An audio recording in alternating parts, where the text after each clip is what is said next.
नमस्कार दोस्तों, आपको हमारे चैनल पर स्वागत है। आज हम इस वीडियो में बताएंगे कि महाभारत युद्ध के 10 चर्चित श्राप। तो इसे जानने के लिए वीडियो को अंत तक बने रहे और चैनल पर नए हैं तो कृपया चैनल को सब्सक्राइब करें। आइए जानते हैं। शाप शब्द संस्कृत भाषा के श्राप का अपभ्रंश है। शाप को उर्दू में बददुआ देना कहते हैं तो अंग्रेजी में कर्स कह सकते हैं। कई जगह शाप को शाप यानी तीखे रूप में भी प्रयोग किया गया है, जैसे अंग्रेजी के नियर को हिंदी के निकट और नियरे शब्द से लिया गया माना जाता है। आपने सुना होगा, निंदक नियरे राखिए। खैर, संपूर्ण महाभारत चमत्कार, रहस्य, वरदान और शाप का एक लेखा जोखा है। महाभारत में वैसे तो सैकड़ों शाप और वरदान मिल जाएंगे, लेकिन हम यहाँ कुछ प्रमुख शाप के बारे में ही बताएंगे जो बहुत ही चर्चित रहे हैं। एक बार द्यू नामक वसु ने वशिष्ठ ऋषि की कामधेनु का हरण कर लिया। इससे वशिष्ठ ऋषि ने द्यू से कहा कि ऐसा काम तो मनुष्य करते हैं, इसलिए तुम 8 वसु मनुष्य हो जाओ। ये सुनकर वसुओं ने घबराकर वशिष्ठ जी की प्रार्थना की तो उन्होंने कहा कि अन्य वसु तो वर्ष का अंत होने पर मेरे शाप से छुटकारा पा जाएंगे, लेकिन इस द्यू को अपनी करनी का फल भोगने के लिए एक जन्म तक मनुष्य बनकर पीड़ा भोगना होगी। ये सुनकर वसुओं ने गंगा जी के पास जाकर उन्हें वशिष्ठ जी के शाप को विस्तार से बताया और यह प्रार्थना की कि आप मृत्युलोक में अवतार लेकर हमें गर्भ में धारण करें और जो ही हम जन्म लें हमें पानी में डुबो दें। इस तरह हम जल्दी से सभी मुक्त हो जाएंगे। गंगा माता ने स्वीकार कर लिया और वे युक्तिपूर्वक शांतनु राजा की पत्नी बन गई और शांतनु से वचन भी ले लिया। शांतनु से गंगा के गर्भ में पहले जो 7 पुत्र पैदा हुए थे उन्हें उत्पन्न होते ही गंगा जी ने पानी में डुबो दिया, जिससे 7 वसु तो मुक्त हो गए, लेकिन 8वें में शांतनु ने गंगा को रोककर इसका कारण जानना चाहा। गंगा जी ने राजा की बात मानकर वसुओं को वशिष्ठ के शाप का सब हाल कह सुनाया। राजा ने उस 8वें पुत्र को डुबोने नहीं दिया और इस वचन भंगता के कारण गंगा 8वें पुत्र को सौंपकर अंतर्ध्यान हो गई। यही बालक द्यू नामक वसु था। यही बालक आगे चलकर भीष्म कहलाया। अम्बा का शाप। सत्यवती के गर्भ से महाराज शांतनु को चित्रांगद और विचित्रवीर्य नाम के 2 पुत्र हुए। शांतनु की मृत्यु के बाद चित्रांगद राजा बनाए गए, किंतु गंधर्वों के साथ युद्ध में उनकी मृत्यु हो गई। तब विचित्रवीर्य बालक ही थे। फिर भी भीष्म विचित्रवीर्य को सिंहासन पर बैठाकर खुद राजकार्य देखने लगे। विचित्रवीर्य के युवा होने पर भीष्म ने बलपूर्वक काशीराज की 3 पुत्रियों का हरण कर लिया और वे उसका विवाह विचित्रवीर्य से करना चाहते थे, क्योंकि भीष्म चाहते थे कि किसी भी तरह अपने पिता शांतनु का कुल बढ़े। लेकिन बाद में बड़ी राजकुमारी अम्बा को छोड़ दिया गया, क्योंकि वह शाल्वराज को चाहती थी, लेकिन शाल्वराज के पास जाने के बाद अम्बा को शाल्वराज ने स्वीकार करने से मना कर दिया। अम्बा के लिए ये दुखदायी स्थिति हो चली थी। अम्बा ने अपनी इस दुर्दशा का कारण भीष्म को समझकर उनकी शिकायत परशुराम जी से की। परशुराम जी ने अन्याय के खिलाफ लड़ने की ठानी। परशुराम जी ने भीष्म से कहा कि तुमने अम्बा का बलपूर्वक अपहरण किया है, अतः अब तुम्हें इससे विवाह करना होगा, अन्यथा मुझसे युद्ध के लिए तैयार हो जाओ। भीष्म और परशुराम जी का 21 दिनों तक भयंकर युद्ध हुआ। अंत में ऋषियों ने परशुराम को सारी व्यथा कथा और ब्रह्मचर्य के प्रण की बात सुनाई और भीष्म की स्थिति से भी उनको अवगत कराया। तब कहीं परशुराम जी ने ही युद्ध विराम किया। बाद में अम्बा ने बहुत ही द्रवित होकर भीष्म को कहा कि तुमने मेरा जीवन बर्बाद कर दिया और अब मुझसे विवाह करने से भी मना कर रहे हो। मैं निस्सहाय स्त्री हूँ और तुम शक्तिशाली। तुमने अपनी शक्ति का दुरुपयोग किया। मैं तुम्हारा कुछ भी नहीं बिगाड़ सकती, लेकिन मैं पुरुष के रूप दोबारा जन्म लूंगी और तब तुम्हारे अंत का कारण बनूंगी। गौरतलब है कि यही अम्बा प्राण त्याग कर शिखंडी के रूप में जन्म लेती है और भीष्म की मृत्यु का कारण बन जाती है। पांडु को दिया ऋषि ने शाप। भीष्म की प्रतिज्ञा के बाद कुरुवंश का इतिहास बदल गया। महाभारत के अनुसार पांडु अम्बालिका और ऋषि वेदव्यास के पुत्र थे। वे पांडवों के धर्मपिता और धृतराष्ट्र के छोटे भाई थे। धृतराष्ट्र के अंधे होने के कारण पांडु को हस्तिनापुर का शासक बनाया गया। एक बार राजा पांडु अपनी दोनों रानियों कुंती और माद्री के साथ आखेट कर रहे थे कि तभी उन्होंने मृग होने के भ्रम में बाण चला दिया, जो एक ऋषि को जाकर लगा। उस समय वह ऋषि अपनी पत्नी के साथ सहवास कर रहे थे और उसी अवस्था में उन्हें बाण लग गया, इसलिए उन्होंने पांडु को श्राप दे दिया कि जिस अवस्था में उनकी मृत्यु हो रही है उसी प्रकार जब भी पांडु अपनी पत्नियों के साथ सहवासरत होंगे तो उनकी भी मृत्यु हो जाएगी। उस समय पांडु की कोई संतान नहीं थी। अब उनके लिए ये संकट की बात हो गई थी।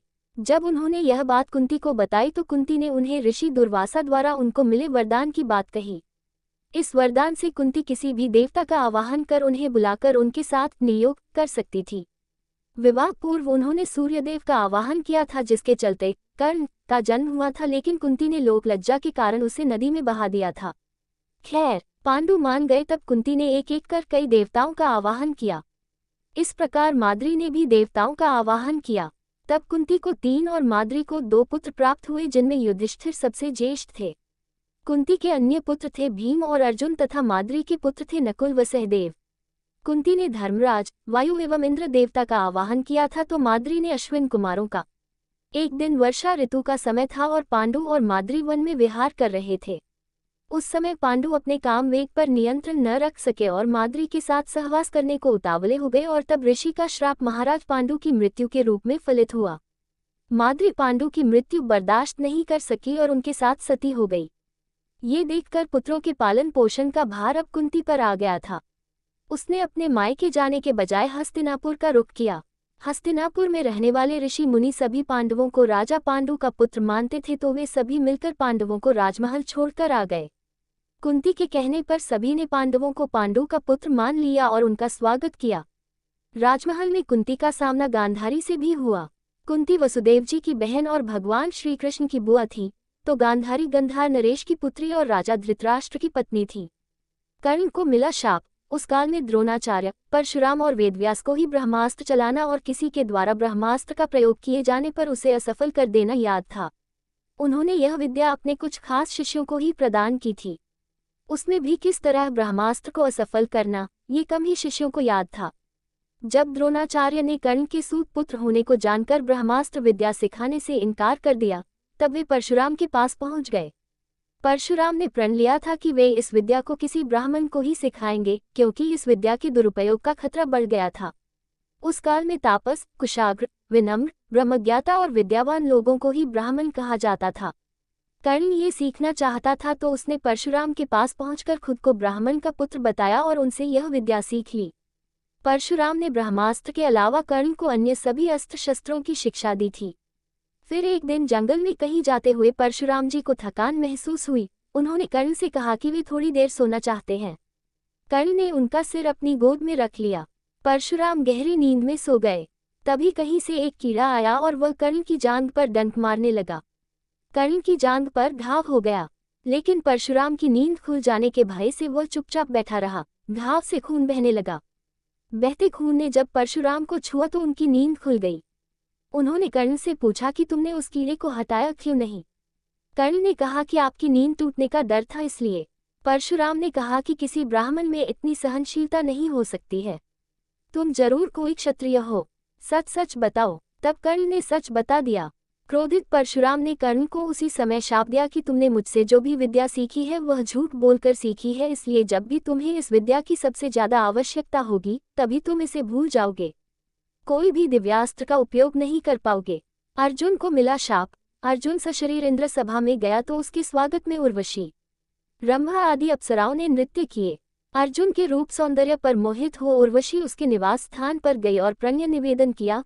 साथ ही इसमें कोई दोष नहीं लगता, इसके पक्ष में अनेक दलीलें भी दी, किंतु अर्जुन ने अपने दृढ़ इंद्रिय संयम का परिचय देते हुए कहा, यथा कुंती च माद्री च शची चैव ममान्धई तथा च वंशजन्नी त्वं हि मेद्य गरियसी गच्छ मूर्धना प्रपन्नोस्मि पादौ ते वरवर्णिनी त्वं हि मे मातृवत् पूज्या रक्ष्यो हम पुत्रवत् त्वया।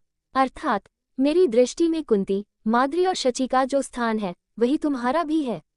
तुम पुरु वंश की जननी होने के कारण आज मेरे लिए परम गुरु स्वरूप हो। हे वरवर्णिनी, मैं तुम्हारे चरणों में मस्तक रखकर तुम्हारी शरण में आया हूँ। तुम लौट जाओ। मेरी दृष्टि में तुम माता के समान पूजनीय हो और पुत्र के समान मानकर तुम्हें मेरी रक्षा करनी चाहिए। महाभारत वन पर्वनि इंद्रलोकाभिगमन पर्व 46.46.47। उर्वशी अपने कामुक प्रदर्शन और तर्क देकर अपनी काम वासना तृप्त करने में असफल रही तो क्रोधित होकर उसने अर्जुन को 1 वर्ष तक नपुंसक होने का शाप दे दिया। अर्जुन ने उर्वशी से शापित होना स्वीकार किया, परंतु संयम नहीं तोड़ा। जब ये बात उनके पिता इंद्र को पता चली तो उन्होंने अर्जुन से कहा, हे पुत्र, तुमने तो अपने इंद्रिय संयम द्वारा ऋषियों को भी पराजित कर दिया। तुम जैसे पुत्र को पाकर कुंती वास्तव में श्रेष्ठ पुत्र वाली है। उर्वशी का शाप तुम्हें वरदान रूप सिद्ध होगा। भूतल पर वनवास के 13वें वर्ष में तुम्हें अज्ञातवास करना पड़ेगा, उस समय ये सहायक होगा। उसके बाद तुम अपना पुरुषत्व फिर से प्राप्त कर लोगे। इस शाप के चलते अज्ञातवास के समय अर्जुन ने विराट के महल में नर्तक वेश में रहकर विराट की राजकुमारी को संगीत और नृत्य विद्या सिखाई थी। तत्पश्चात वे शाप मुक्त हो गए थे। श्री कृष्ण वंश के नाश का शाप, धर्म के विरुद्ध आचरण करने के दुष्परिणाम स्वरूप अंत में दुर्योधन आदि मारे गए और कौरव वंश का विनाश हो गया। महाभारत युद्ध के पश्चात सांत्वना देने के उद्देश्य से भगवान श्री कृष्ण गांधारी के पास गए। गांधारी अपने 100 पुत्रों की मृत्यु के शोक में अत्यंत व्याकुल थी। भगवान श्री कृष्ण को देखते ही गांधारी ने क्रोधित होकर उन्हें शाप दिया कि तुम्हारे कारण जिस प्रकार से मेरे 100 पुत्रों का नाश हुआ है, उसी प्रकार तुम्हारे वंश का भी आपस में एक दूसरे को मारने के कारण नाश हो जाएगा। भगवान श्री कृष्ण ने गांधारी से कहा, देवी, मैं आपके दुख को समझ सकता हूँ। यदि मेरे वंश के नाश से तुम्हें आत्मशांति मिलती है तो ऐसा ही होगा। भगवान श्री कृष्ण ने माता गांधारी के उस शाप को पूर्ण करने के लिए अपने कुल के यादवों की मति फेर दी।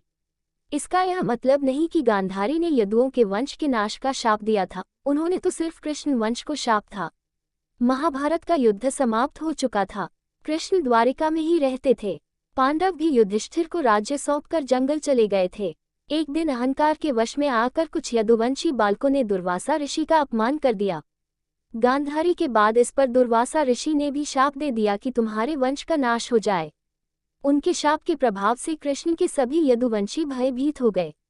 इस भय के चलते ही एक दिन कृष्ण की आज्ञा से वे सभी एक यदु पर्व पर सोमनाथ के पास स्थित प्रभास क्षेत्र में आ गए। पर्व के हर्ष में उन्होंने अति नशीली मदिरा पी ली और मतवाले होकर एक दूसरे को मारने लगे। इस तरह भगवान श्री कृष्ण को छोड़कर कुछ ही जीवित बचे रह गए। एक कथा के अनुसार सयाग से सांब के पेट से निकले मूसल को जब भगवान श्री कृष्ण की आज्ञा से रगड़ा गया था तो उसके चूर्ण को इसी तीरथ के तट पर फेंका गया था, जिससे उत्पन्न हुई झाड़ियों को यादवों ने एक दूसरे को मारना शुरू किया था। ऋषियों के श्राप से उत्पन्न हुई इन्हीं झाड़ियों ने तीक्ष्ण अस्त्र शस्त्रों का काम किया और सारे प्रमुख यदुवंशियों का यहाँ विनाश हुआ। महाभारत के मौसल पर्व में इस युद्ध का रोमांचकारी विवरण है। सारे यादव प्रमुख इस गृहयुद्ध में मारे गए। बचे लोगों ने कृष्ण के कहे अनुसार द्वारका छोड़ दी और हस्तिनापुर की शरण ली। यादवों और उनके भोज्य गणराज्यों का अंत होते ही कृष्ण की बसाई द्वारिका सागर में डूब गई। भगवान कृष्ण इसी प्रभास क्षेत्र में अपने कुल का नाश देखकर बहुत व्यथित हुए। वे वहीं रहने लगे। उनसे मिलने कभी कभार युधिष्ठिर आते थे। एक दिन वे इसी प्रभास क्षेत्र के वन में एक पीपल के वृक्ष के नीचे योग निद्रा में लेटे थे। तभी जरा नामक एक बहेलिये ने भूलवश उन्हें हिरण समझकर विषयुक्त बाण चला दिया, जो उनके पैर के तलुवे में जाकर लगा और भगवान श्री कृष्ण ने इसी को बहाना बनाकर देह त्याग दी। महाभारत युद्ध के ठीक 36 वर्ष बाद उन्होंने अपनी देह इसी क्षेत्र में त्याग दी थी। महाभारत का युद्ध हुआ था तब वे लगभग 56 वर्ष के थे। उनका जन्म 3112 ईसा पूर्व हुआ था। इस मान से 3020 ईसा पूर्व उन्होंने 92 वर्ष की उम्र में देह त्याग दी थी। अंत में कृष्ण के प्रपौत्र वज्र अथवा वज्रनाभ द्वारिका के यदुवंश के अंतिम शासक थे, जो यदुओं की आपसी लड़ाई में जीवित बच गए थे। द्वारिका के समुद्र में डूबने पर अर्जुन द्वारिका गए और वज्र तथा शेष बची यादव महिलाओं को हस्तिनापुर ले गए। कृष्ण के प्रपौत्र वज्र को हस्तिनापुर में मथुरा का राजा घोषित किया। वज्रनाभ के नाम से ही मथुरा क्षेत्र को ब्रजमंडल कहा जाता है। अश्वत्थामा को श्री कृष्ण ने दिया शाप। महाभारत के युद्ध में अश्वत्थामा ने ब्रह्मास्त्र छोड़ दिया था, जिसके चलते लाखों लोग मारे गए थे। अश्वत्थामा के इस कृत्य से कृष्ण क्रोधित हो गए थे और उन्होंने अश्वत्थामा को शाप दिया था कि तू इतने वधों का पाप धोता हुआ 3000 वर्ष तक निर्जन स्थानों में भटकेगा। तेरे शरीर से सदैव रक्त की दुर्गंध निःसृत होती रहेगी। तू अनेक रोगों से पीड़ित रहेगा। व्यास ने श्री कृष्ण के वचनों का अनुमोदन किया। कहते हैं कि अश्वत्थामा इस शाप के बाद रेगिस्तानी इलाके में चला गया था और वहां रहने लगा था। कुछ लोग मानते हैं कि वह अरब चला गया था। उत्तर प्रदेश में प्रचलित मान्यता अनुसार अरब में उसने कृष्ण और पांडवों के धर्म को नष्ट करने की प्रतिज्ञा ली थी। हालांकि भारत में लोग दावा करते हैं कि अमुक जगहों पर अश्वत्थामा आता रहता है, लेकिन अब तक इसकी सच्चाई की पुष्टि नहीं हुई है।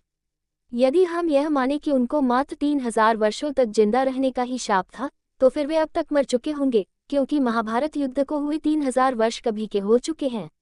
लेकिन यदि उनको कलिकाल के अंत तक भटकने का शाप दिया गया था तो दुर्योधन को मिला शाप। एक बार वेदव्यास ने धृतराष्ट्र से मिलकर कहा कि महर्षि मैत्रेय यहाँ आ रहे हैं। वे पांडवों से मिलकर अब आप लोगों से मिलना चाहते हैं। वे ही तुम्हारे पुत्र को पांडवों से मेल मिलाप का उपदेश देंगे। इस बात की सूचना मैं दे देता हूँ कि वे जो कुछ भी कहे बिना तर्क वितर्क के मान लेना। मैं ऐसा इसलिए कह रहा हूँ कि मैत्रेय की आज्ञा का उल्लंघन हुआ तो वे क्रोध में आकर शाप भी दे सकते हैं, इसलिए शांतिपूर्वक उनकी बातें सुन लेना। अमल करना या नहीं करना ये तुम्हारे ऊपर निर्भर है। इतना कहकर वेदव्यास जी चले गए। धृतराष्ट्र महर्षि मैत्रेय के आते ही अपने पुत्रों सहित उनकी सेवा व सत्कार करने लगे। विश्राम के बाद धृतराष्ट्र ने बड़ी विनय के साथ पूछा, भगवान आपकी यहाँ तक की यात्रा कैसी रही? पांचों पांडव कुशल पूर्वक तो है न? तब मैत्रेय जी ने कहा कि राजन, तीर्थयात्रा करते हुए वहां संयोगवश काम्यक वन में युधिष्ठिर से मेरी भेंट हो गई। वे आजकल तपोवन में रहते हैं। उनके दर्शन के लिए वहां बहुत से ऋषि मुनि आते हैं। मैंने वही ये सुना कि तुम्हारे पुत्रों ने पांडवों को जुए में धोखे से हराकर वन भेज दिया। वहां से मैं तुम्हारे पास आया हूँ। उन्होंने धृतराष्ट्र से इतना कहकर पीछे मुड़ते हुए दुर्योधन से कहा, तुम जानते हो पांडव कितने वीर और शक्तिशाली हैं। तुम्हें उनकी शक्ति का अंदाजा नहीं है, शायद इसलिए तुम ऐसी बात कर रहे हो, इसलिए तुम्हें उनके साथ मेल कर लेना चाहिए। मेरी बात मान लो। गुस्से में ऐसा अनर्थ मत करो। महर्षि मैत्रेय की बात सुनकर दुर्योधन को क्रोध आ गया और वह व्यंग्यपूर्ण मुस्कुराते हुए पैर से जमीन कुरेने लगा, और हद तो तब हो गई जब उसने अपनी जांघ पर हाथ से ताल ठोंक दी। दुर्योधन की यह उद्दंडता देखकर महर्षि को क्रोध आया। तब उन्होंने दुर्योधन को शाप दिया, तू मेरा तिरस्कार करता है, मेरी बात शांतिपूर्वक सुन नहीं सकता। जा उद्दंडी, जिस जंघा पर तू ताल ठोंक रहा है उस जंघा को भीम अपनी गदा से तोड़ देगा। बाद में कौरव और पांडवों का घोर युद्ध हुआ और भीम ने दुर्योधन की जंघा पर वार कर अंत में उसकी जंघा उखाड़ फेंकी। द्रौपदी ने घटोत्कच को शाप दिया। जब घटोत्कच पहली बार अपने पिता भीम के राज्य में आया तो अपनी मां हिडिंबा की आज्ञा के अनुसार उसने द्रौपदी को कोई सम्मान नहीं दिया। द्रौपदी को अपमान महसूस हुआ और उसे बहुत गुस्सा आया। वह उस पर चिल्लाई कि वह एक विशिष्ट स्त्री है, वह युधिष्ठिर की रानी है, वह ब्राह्मण राजा की पुत्री है तथा उसकी प्रतिष्ठा पांडवों से कहीं अधिक है। और उसने अपनी दुष्ट राक्षसी मां के कहने पर बड़ों, ऋषियों और राजाओं से भरी सभा में उसका अपमान किया है। जा दुष्ट, तेरा जीवन बहुत छोटा होगा तथा तू बिना किसी लड़ाई के मारा जाएगा। राजा परीक्षित को शाप। एक बार राजा परीक्षित आखेट हेतु वन में गए। वन्य पशुओं के पीछे दौड़ने के कारण वे प्यास से व्याकुल हो गए तथा जलाशय की खोज में इधर उधर घूमते घूमते वे शमीक ऋषि के आश्रम में पहुंच गए। वहां पर शमीक ऋषि नेत्र बंद किए हुए ब्रह्म ध्यान में लीन बैठे थे। राजा परीक्षित ने उनसे जल मांगा, किंतु ध्यानमग्न होने के कारण शमीक ऋषि ने कुछ भी उत्तर नहीं दिया। सिर पर स्वर्ण मुकुट पर निवास करते हुए कलियुग के प्रभाव से राजा परीक्षित को प्रतीत हुआ कि यह ऋषि ध्यानस्थ होने का ढोंग कर मेरा अपमान कर रहा है। उन्हें ऋषि पर बहुत क्रोध आया। उन्होंने अपने अपमान का बदला लेने के उद्देश्य से पास ही पड़े हुए एक मृत सर्प को अपने धनुष की नोक से उठाकर ऋषि के गले में डाल दिया और अपने नगर वापस आ गए। शमीक ऋषि जब ध्यान साधना से जागृत हुए तो उन्होंने अपने गले में पड़े मृत सर्प को देखा। उन्हें ज्ञात ही नहीं हो पाया था कि उनके साथ राजा ने क्या किया है। उस दौरान शमीक ऋषि के पुत्र रिंगी ऋषि आ पहुंचे और जब उन्होंने जाना कि उनके पिता का राजा ने अपमान किया है तो वे बहुत क्रोधित हुए। उन्होंने सोचा कि यदि यह राजा जीवित रहेगा तो इसी प्रकार ऋषियों का अपमान करता रहेगा। इस प्रकार विचार करके उस ऋषिकुमार ने तुरंत ही कमंडल से अपनी अंजुली में जल लेकर तथा उसे मंत्रों से अभिमंत्रित करके राजा परीक्षित को ये शाप दे दिया कि जा, तुझे आज से 7वें दिन तक सर्प डसेगा। शमीक ऋषि कुछ समझ पाते इससे पहले तो रिंगी ऋषि ने शाप दे डाला। शमीक ऋषि ने अपने पुत्र से कहा कि तूने यह अच्छा नहीं किया। वह राजा तो प्रजा का रक्षक है, उसने इतना बड़ा अपराध भी नहीं किया था कि उसे इतना बड़ा शाप दिया जाए। शमीक को बहुत पश्चाताप हुआ। उल्लेखनीय है कि द्रोण पुत्र अश्वत्थामा के ब्रह्मास्त्र प्रहार से उत्तरा ने मृत शिशु को जन्म दिया था, किंतु भगवान श्री कृष्ण ने अभिमन्यु उत्तरा पुत्र को ब्रह्मास्त्र के प्रयोग के बाद भी फिर से जीवित कर दिया था। यही बालक आगे चलकर राजा परीक्षित नाम से प्रसिद्ध हुआ। परीक्षित के प्रतापी पुत्र हुए जन्मेजय। जन्मेजय को जब ये पता चला कि मेरे पिता की मृत्यु सर्पदंश से हुई तो उन्होंने विश्व के सभी सर्पों को मारने के लिए नागदाह यज्ञ करवाए थे। उन यज्ञों में नागों को पटक दिया जाता था। एक विशिष्ट मंत्र द्वारा नाग स्वयं यज्ञ के पास पहुंच जाते थे। देश भर में नागदाह नामक स्थान मिल जाएंगे।